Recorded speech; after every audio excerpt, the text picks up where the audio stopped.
Our country confronted an unfortunate reality last spring when George Floyd was murdered outside a Minneapolis convenience store by police over a counterfeit $20 bill.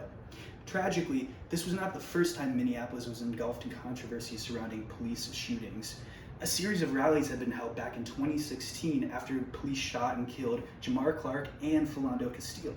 None of the officers involved in those two shootings were convicted of a crime, and unfortunately, nothing changed substantially. According to a June 3, 2020 analysis by the New York Times of data presented by the city of Minneapolis, police officers there use force against black people at a rate 7 times higher than against white people. The data was culled from 2015 to 2020, a sign of just how little progress had been made in the wake of the Clark and Castile killings. Today, I would like to talk to you about the problem of American police violence. What is causing this problem to fester, and what can be done to prevent these unnecessary deaths? So first, police forces in America have a stark history of violence rooted in racial bias. Professor Keisha Blaine said in a June 2020 interview with NPR that the earliest iterations of the police, like the Charleston City Watch and Guard in the 1790s, were formed to be slave patrols. In 1922, Chicago created a commission to analyze its first large race riot, which had sprung up in response to the stoning of a 17-year-old black boy.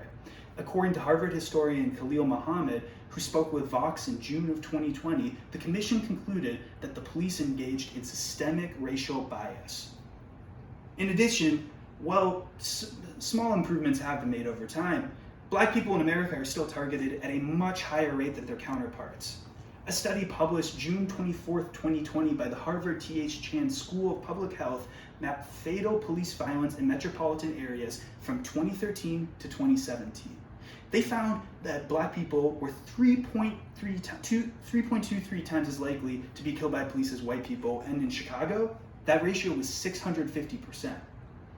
The problematic relationship between police and minorities goes beyond fatal shootings, however. Here in Los Angeles, according to numbers called from the LAPD and presented by The Guardian on January 3, 2020, 28% of the traffic stops in the second half of 2018 were of black residents, who accounted for only 9% of the city's population.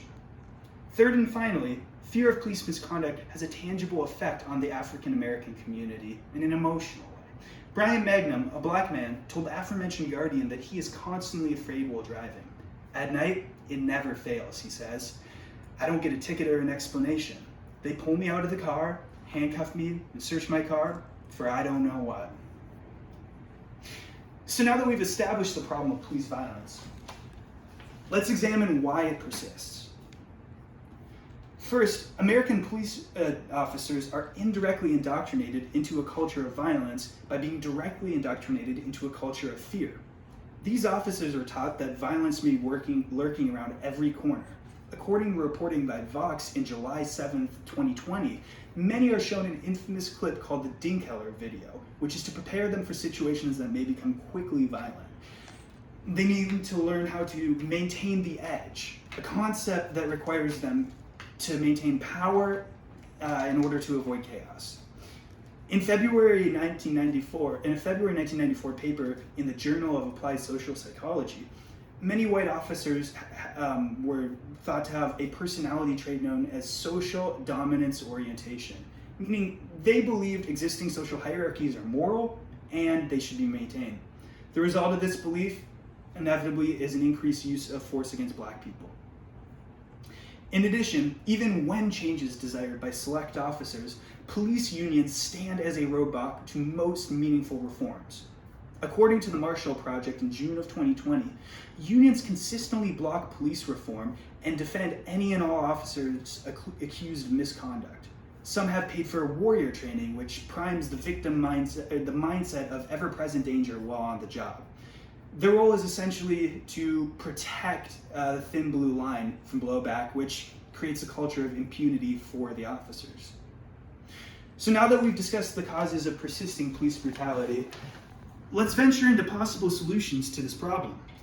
We need a complete restructuring of our police departments that allows for reforms that promote transparency and accountability.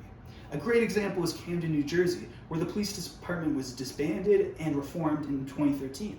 According to Camden executive Louis Campanelli Jr. in an interview with Marketplace in June of 2020, complaints of police use of excess force were down by 95%, while the murder rate had dropped by nearly 70%. To counter this aggressive mentality found in many police departments, nonviolent calls should be outsourced to social workers who are equipped with experience and without a gun. Denver recently has replaced police responses with social workers from the STAR program for non-emergency calls. According to USA Today on February 6, 2021, all 748 of the STAR calls that were responded to within the past 6 months resulted in 0 arrests. While many of these problems cannot be directly addressed by you, there's still ways you can help. You got to reach out to your federal, state, and local government representatives. Find a career in public service where you might be able to take more direct action. And most importantly, vote. Having a say in your government is your right and the most direct way you can impact policy. So today, we have talked about the police violence epidemic in America. We have discussed what has caused this problem to persist for over a century. And lastly, we've discussed possible remedies to this threat our communities face. Being from Minnesota, I actually attended the protests back in 2016 and 2020.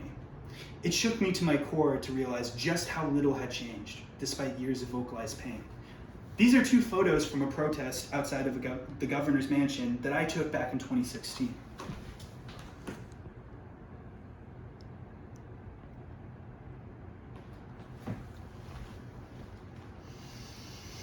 Looking at this last photo is a stark reminder of how serious the issue is. Americans should not be wondering who is next. We need to do everything in our power to change that.